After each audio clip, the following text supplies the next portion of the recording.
Good morning. I'm Melissa Harris-Perry. We have a lot of news and politics to discuss this morning.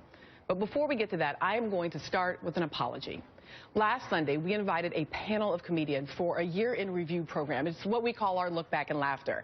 But in one of the segments, we looked at a number of photos that caught our attention over the course of the year. And in that segment, I asked my guests to provide kind of off-the-cuff ideas for captions of the photos that we were seeing. Among the images we aired was one of the Romney family that showed Governor Mitt Romney's grandchildren, including his adopted grandson, who is African American. Now, given my own family history, I'd identified with that picture, and I intended to say positive and celebratory things about it. But whatever the intent was, the reality is that the segment proceeded in a way that was offensive, and showing the photo in that context of that segment was poor judgment. So without reservation or qualification, I apologize to the Romney family.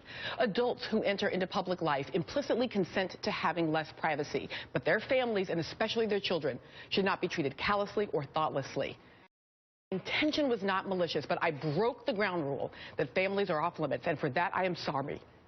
Also, allow me to apologize to other families formed through transracial adoption, because I am deeply sorry that we suggested that interracial families are in any way funny or deserving of ridicule.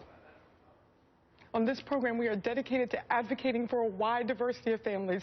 It is one of our core principles, and I am reminded that when we are doing so, it must always be with the utmost respect, and genuinely appreciative of everyone who offered serious criticisms of last Sunday's program. And I am reminded that our fiercest critics can sometimes be our best teachers.